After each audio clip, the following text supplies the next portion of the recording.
All right, I'm going to do my best to not sniffle at you while I'm giving this message. My kids gave me a cold. Thank you very much, kids.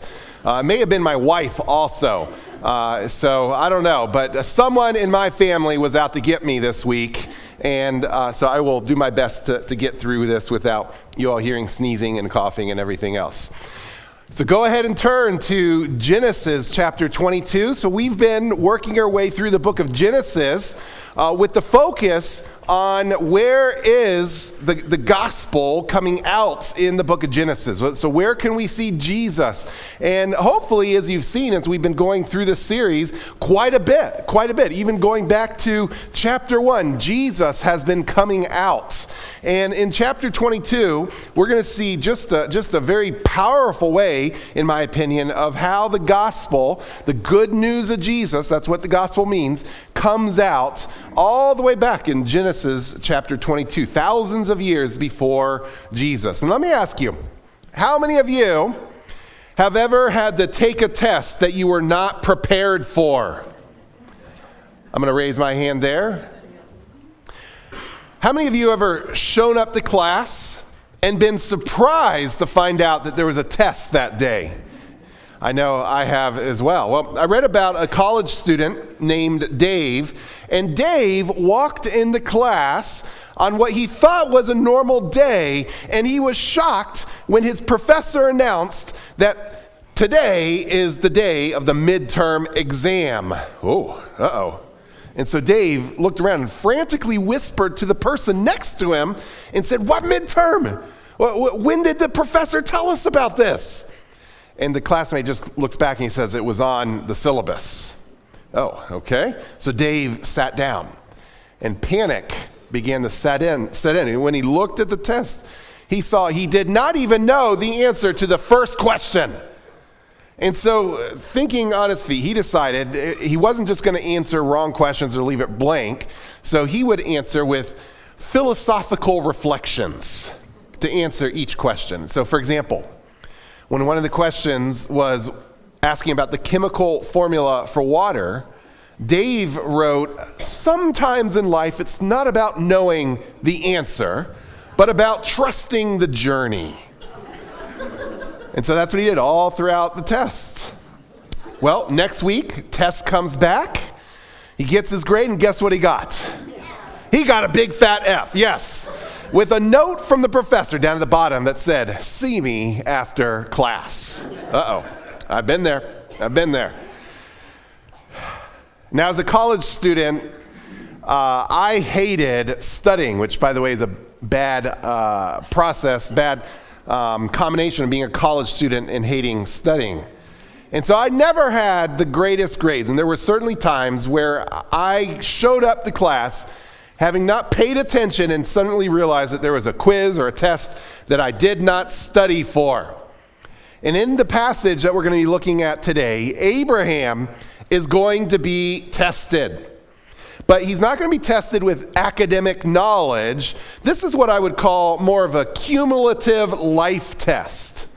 And so it's going to involve his most cherished person in the world. And I thought about this because as I said, the most cherished person, it's his son that he waited years and years. Now I was thinking it probably should have been his wife, but just looking at the history of how he gave his wife away and all that, so most likely I'm thinking for him it's his son. And so God is going to ask him to sacrifice his son, literally sacrifice his son. Now, not only is this a crazy test, but this brings up all sorts of ethical dilemmas, which I'll get to in a little bit. But as you're going to see, this test is for a very specific reason that's meant to point us to something, which I'll get to as we go throughout this passage. And so let's go ahead and let's work our way through chapter 22, verses 1 through 19. Starting in verse 1, after these things, God tested Abraham and said to him, "Abraham," and he said, "Here I am." Now notice that word, tested. Because some of you that are here today, you came in with your Bible that you grew up with that had the words King James Version on it. And you're going to notice if you have your Bibles open that the King James Version actually uses a different word. It's a different enough that I thought it'd be important to point out.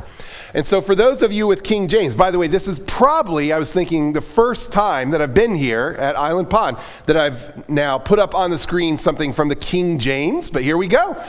And it came to pass after these things that God did tempt Abraham. So notice that word, tempt. And so that raises the question, which one is it? Because those two words are very different. So did God tempt Abraham or did he test Abraham? And the short answer to this is that the Hebrew word that we get tempt or test from in English can mean either one. So when you're translating it, it really comes down to the context of things.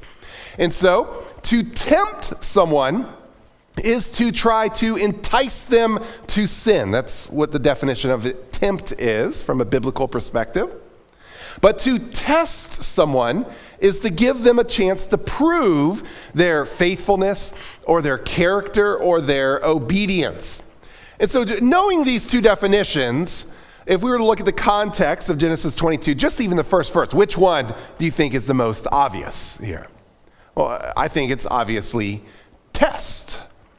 But if that's the case, why did King James Version, why did that version use the word tempt? And the answer is because it was written back in 1611 or before that. So the English in the King James is over 400 years old. And if you go back 400 years, the word tempt could mean either tempt or test. And so this happens in a lot of different words as we go through times. If I were to say over there, he's gay, so that has a different connotation than even, say, 50 years ago when you watched a show using that word. I read that the word nice used to mean something different. When it originally was used 400 or 500 years ago, it meant that they were sort of tricky. But now nice is, you're friendly. So words over time change. And so in the year 2025, the words tempt and test are two very different words. And so just about any modern translation of the Bible that you have is going to use the word test, which is, from our 2025 perspective, the correct usage. And right from the beginning now, we see, as the reader of the passage, what God's intentions are here. God is intending to test Abraham. Now, we just read the first verse. Is there anywhere in that verse that Abraham is being told that he's being tested? And the answer is no. And this is often how God works, where in hindsight we know that God may test us, that God may be doing something in our life, but in the moment, we're just feeling like it's all chaotic, like something bad is happening in our lives. And so what is this test? Let's look at verse 2. He said, "Take your son, your only son, Isaac, whom you love, and go to the land of Moriah to offer him there as a burnt offering on one of the mountains of which I shall tell you." Oh my, right? So this is not the type of test that we would receive in school. Sacrificing your son. And normally a sacrifice would involve, you would take the animal, you would then slit the animal's throat, the blood would start gushing out, and then you would take that animal and you would place them on an altar and you would burn the animal. And so here's the thing, we know from other passages that God hates child sacrifices. Now, I looked into it, I looked throughout the Old Testament, and I counted at least 10 different references to God referring to hating it or not liking it or, to negatively looking at child sacrifice. So let me give you just one. Deuteronomy 12:31, "You shall not worship the Lord your God in that way." speaking to the way that they do when worshiping idols. For every abominable thing that the Lord hates, they have done for their gods, for they even burn their sons and their daughters in the fire to their gods. So in this verse, he refers to child sacrifice as abominable. That's strong language. He hates it. And you'll find that same idea all throughout the Old Testament. But that leads to a very obvious question.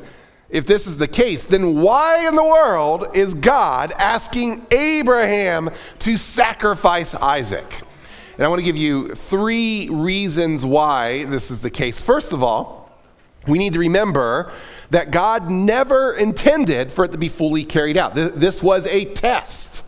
This was a test. Later on, we're going to see that God does indeed intervene and stop this before anything happens. So from God's perspective, the sacrifice was never going to take place. But at the same time, this is a little bit hard to swallow, but we need to remember that God is God. And God is the only one who can demand the life of someone. So not you, not an idol or a false god, but God can demand. He has the right as the creator to demand the life of people. So as the giver of life, if he chooses to take a life away, he can do that. But again, keeping in mind, he never intended for the sacrifice to take place. And then third, and this is one of the ones we'll be focusing on as we go throughout the passage, that this is the big reason that God is using this entire situation to foreshadow Jesus Christ. To foreshadow it. So this is the reason why he used the child sacrifice test. It's not because he wanted to bring Abraham to the test, to the point of like, oh yeah, okay, now I know, even though that's part of it. But this whole thing is going to give us a picture of the good news of Jesus, of the gospel message. And I'll talk more about that in a little bit. And so, back to our passage. How does Abraham respond when he's asked to go and take his son and sacrifice him? Verse 3, so Abraham rose early in the morning, saddled his donkey, and took 2 of his men with him and his son Isaac. So Abraham obeyed a year later. Is that what it says? A month later. Is that what it says? No. The very next morning, the next moment that it was possible to go, to travel the 3-day journey, he had to probably get a little bit of stuff ready. So the very next morning, he gets up and he goes. So it's safe to say that Abraham obeyed right away. And this is a good reminder for all of us. As I tell my kids, and my kids that are here are probably going to roll their eyes when they see this little sentence here. Delayed obedience is disobedience. So if God tells us to do something, then when should we do it? Next week? Next year? When it feels right? When we have other things in order? When we've had a chance to go and to live the worldly life and then come and be more mature and spiritual? No. And what we're called to do is to be obedient right away. And today, God speaks through his word, through the Bible. And my fear is that for many of us, and I will put myself in this category, we don't follow the commands of God right away. We read them and we're like, oh, that's hard. I'll follow them later. But that's not what we're called to do. Again, delayed obedience is disobedience. Back to our passage. And he cut the wood for the burnt offering and arose and went to the place of which God had told him. And on the 3rd day, Abraham lifted up his eyes and saw the place from afar. And then Abraham said to his young men, stay here with the donkey. I and the boy will go over there and worship and come again to you. So this gives us a little bit of the inside scoop of what Abraham was thinking. Abraham fully intended to follow God, but at the same time, he fully intended for God to bring Isaac back to him. So from his perspective, he knew that God had promised that through Isaac, there would be a whole nation. Isaac was not married at this point, did not have any kids.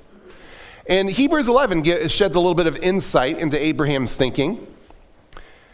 By faith, Abraham, when he was tested, offered up Isaac, and he who had received the promises was in the act of offering up his only son. So there's the contrast there, where he knew what God had promised about Isaac, yet he was told to go and sacrifice. So how's this going to work out? Verse 18, of whom it was said, through Isaac shall your offspring be. He considered that God was able even to raise him from the dead, from which, figuratively speaking, he did receive him back. So Abraham was believing that God would take care of things, that he would be able to raise him from the dead, even if he had to go through with the act. So that's Abraham's mindset going into this situation. Let me go ahead and read the next couple of verses. Verse 6, and Abraham took the wood of the burnt offering and laid it on Isaac his son. So now Isaac's carrying the wood. They head up to the place where they're going to sacrifice. And he took in his hand the fire and the knife, and they went both of them together. And Isaac said to his father Abraham, Isaac's probably getting a little suspicious of what's going on here. My father, he said. Here I am, my son. Oh, yeah, nothing's going on. He said, behold, I see the fire and the wood, but where is the lamb for the burnt offering? That's a good question, Isaac. And Abraham said, God will provide for himself the lamb for a burnt offering, my son. And so they went, both of them, together.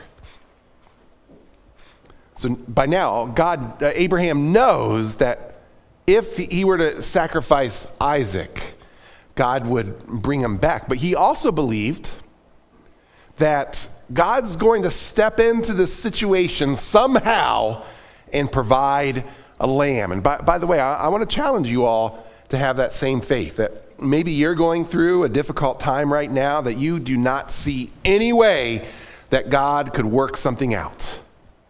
But listen, that's where God likes to work. When it's beyond our control, beyond our ability, and God can step in and do something that we could never even figure out on our own. That's what's going to happen. I'm going to go ahead and read the rest of the passage. So when they came to the place of which God had told him, Abraham built the altar there and laid the wood in order and bound Isaac his son and laid him on the altar on top of the wood. And then Abraham reached out his hand and took the knife to slaughter his son. But the angel of the Lord called to him from heaven and said, Abraham, Abraham. And he said, here I am. And he said, do not lay your hand on the boy or do anything to him, for now I know that you fear God, seeing that you have not withheld your son, your only son, from me. And Abraham lifted up his eyes and looked, and behold, behind him was a ram caught in a thicket by his horns. And Abraham went and took the ram and offered it up as a burnt offering instead of his son. And so Abraham called the name of that place, the Lord will provide. And has said to this day, on the mount of the Lord it shall be provided. Now remember that sentence there. And the angel of the Lord called to Abraham a second time from heaven and said, by myself I have sworn, declares the Lord, because you have done this and have not withheld your son, your only son, I will surely bless you, and I will surely multiply your offspring as the stars of heaven and as the sand that is on the seashore, and your offspring shall possess the gate of his enemies. And in your offspring shall all the nations of the earth be blessed, because you have obeyed my voice. And so Abraham returned to his young men, by the way, with Isaac, and they arose and went together to Beersheba, and Abraham lived at Beersheba. So that's as far as we're going to get in our passage. And we've just seen Abraham asked by God to sacrifice his own son. And so I want to take some time now, the rest of this time, to talk about where Christ is in this passage. And as I studied this, there's a lot of good content in here. And I've already alluded to this idea, but let me give it again, that this story foreshadows the gospel, the good news of Jesus. And this story powerfully and intentionally points us to Jesus Christ. So after Jesus had died and resurrected, some of his disciples were traveling to the town of Emmaus, and Jesus walks up to them. At first they don't know it's him, but they start talking to him. And in verse 44, Jesus says, "These are my words that I've spoken to you while I was still with you, that everything written about me in the law of Moses," that's the first 5 books of the Old Testament, "and the prophets and the Psalms must be fulfilled." So what he's saying there is that the Old Testament is pointing to him. So it's not just a New Testament thing that we learn about Jesus. The Old Testament. And so in verse 45, he opened their minds to understand the scriptures. So you don't truly understand the Old Testament until you see Jesus Christ coming out of it. Because that's what Jesus did. And so for the rest of the time, I want to give you some ways how this passage in particular points us to Jesus Christ. And I'm going to give you 11 ways that this story points us to Jesus. So if I was getting paid based on the number of bullet points today, I would be a rich man. So get your pens ready, right? So here's the first one. A father sacrificing his son. So Abraham is asked to go on this crazy journey of sacrificing his son. Why? Because it's no coincidence that God the Father would later do the same with his own son. But with Abraham, God provided a substitution. With God the Father, Jesus stepped in as a substitution for us. Second way, that Isaac was a miraculous birth. So Isaac was born to parents who were over 100 years old. And so this was after Sarah was struggling with infertility all her life. And so there's no doubt that Isaac's birth was a miraculous birth. Yet even more than Isaac, Jesus was born by miraculous means through a young woman who had never been with a man who was not married. So we have 2 miraculous births. Third, Isaac is called the only son. Verse 2, God tells Abraham, "Take your son, your only son." Now, let's think about this. Was Isaac his only son? And the answer is technically no, because Ishmael was born to Abraham through his servant. So why then is Isaac called his only son? Well, most likely, God was referring to the son of his covenant promise. But I think it's no mistake here that this phrase is mentioned because it links him more to Jesus Christ, who was God's only son. Fourth, the sacrifice took place on the land, or in the land of Moriah. So continuing in verse 2, he tells them, specifically, go to the land of Moriah and offer him there as a burnt offering on one of the mountains of which I shall tell you. So God leads him to a very specific spot. The land of Moriah is later mentioned in 2 Chronicles 3 as being the place where Solomon would build the temple, which is in Jerusalem. And so let's think about this. The very land that Abraham was told to take his son and sacrifice him there is the very land where the temple of God would be built.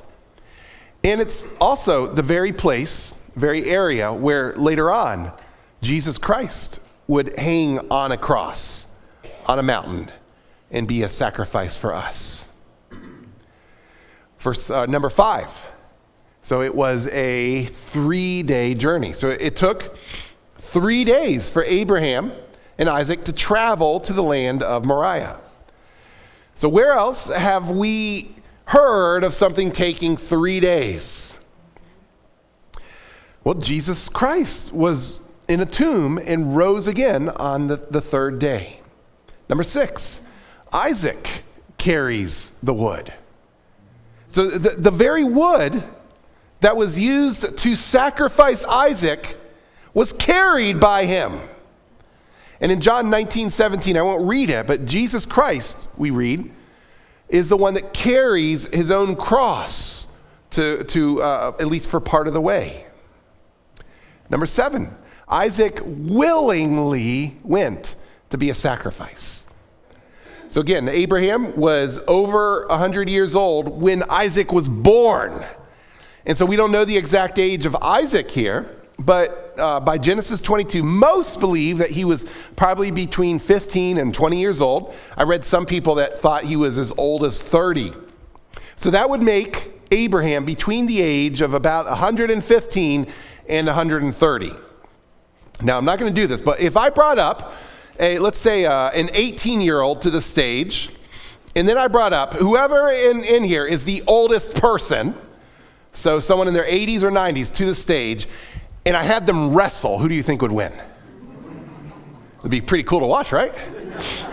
Well, all right, maybe next time. So it's safe to say that Abraham was not going to force Isaac to do this. But if that's the case, then how did Isaac end up going, carrying his own wood to a sacrifice built for him? And the answer is because Isaac went willingly. He obeyed his father. And likewise, Jesus Christ went willingly to the cross. He could have stopped at any point. He had the angels at his command to come down and to wipe out all the evil people on the earth. But instead, in obedience to God the Father, he did not, and he went to the cross. Number 8, there is the sacrifice. So the very idea of a sacrifice should make us think about Jesus Christ. So the story in Genesis chapter 22 gives us a picture of the sacrifice that Jesus Christ made for us. In fact, the entire sacrificial system points us to Jesus Christ. So people sinned. In order to have those sins covered, they had to then go and get an animal, and they had to kill the animal. And what that was doing was showing that a life had been paid to cover the sins of the person. And so that's part of the Old Testament, the sacrificial system. But the whole purpose of that was to prepare us mentally for thinking about the sacrifice that Jesus Christ would then make as the ultimate and final and last sacrifice ever needed when he died for you and me. So when John the Baptist saw Jesus in John chapter 1 for the very first time, at least for the very first time recorded, he declared to everyone in John 1:29, "Behold my cousin." Wait, no. He says, "Behold, the Lamb of God who takes away the sins of the world." So Jesus is the Lamb provided for us. So when God provided a ram to spare Isaac, that's a powerful picture of what God has done for you and for me. Next, number 9, Abraham thought Isaac would be resurrected. So the idea of resurrection is built into this story, even though it's not specifically played out. So as we read in Hebrews 11, I won't read it again, but Abraham went along thinking that even if he sacrificed Isaac, God would raise him, God would resurrect him from the dead. And listen, this, by the way, is the hope here that we see that Abraham has is the same hope that you and I have today. That if you've put your faith in Jesus Christ, you're living in a world that's still full of sorrow. So as Abraham is walking up that mountain to take his son, to sacrifice him, no doubt he's full of sorrow. And so here we are on earth. We have a Savior, but we're not home yet. And so in the midst of difficulties, then we have this hope that one day God will fix everything. That's the hope that Abraham had as well. So number 10, Abraham is told that all the nations would be blessed by his offspring. But it's interesting that the word offspring is not in the plural, but in the singular. So Jesus is the single offspring of Abraham that would be the one to bless all the nations. And then number 11, this finally here, last. The place of the sacrifice was named, "The Lord will provide." So Abraham went through this whole endeavor. He was about to sacrifice his son. God steps in and stops it, provides a ram. They're able to do the sacrifice, and they leave. And as they're leaving, Abraham names that area, "The Lord will provide." Hold on a second. Why didn't he name it, "The Lord has provided"? He named it future. The Lord will provide. So even though God has just provided a ram and saved the life of Isaac, Abraham, through this whole thing, is looking to the future. To the future, and the Lord will provide through Jesus Christ in that very same area. So it's as if through the inspiration of the Holy Spirit, Abraham realizes that what he's just experienced is a foreshadowing of what is to come when God provides a sacrifice for us. And it wouldn't be many, many years until that happened, but it's as if Abraham knew that God was in the business of providing. And we're going to pause there. I know that what I've just talked about is a lot of information. And I hope you see, though, that how thousands of years before Jesus Christ came, Jesus was still being revealed. That how even back in Genesis, the idea of Jesus' death and resurrection for us was being shown in this way. And so how should we respond to a message like this? I'm going to give you just one way that we can respond, one thought, and I want to put this in the first person, in the first person. And so the one way that I thought about is that if Jesus was the plan all along, and all the world will be blessed through him, then I'm sticking with him. So I want to encourage you, believe in him. Turn to him and give him your life. So get the things out of your life that are distracting you from him. Those things are called sin. And every day, let's intentionally follow him and worship him and learn more about him. Because he's the one worth sticking with. All the way back thousands of years ago, they were preparing us for him, and he came, and he died, and he rose again, and now all who believe in him will be saved. So I want to encourage you, do that today, and get those things out of your life that are distracting you from him. I read this true story of in the 1990s, in Russia, there was this German Shepherd dog named Kostya. Kostya and his owner were driving on the highway one day near a particular town when they got in a car accident. And in the car accident, the owner, the human, did not survive, but the dog Kostya did. And so I read in the story that every day after the accident, Kostya, the dog, would return to the site of the accident, waiting for his owner to return. And Kostya did this for 7 years.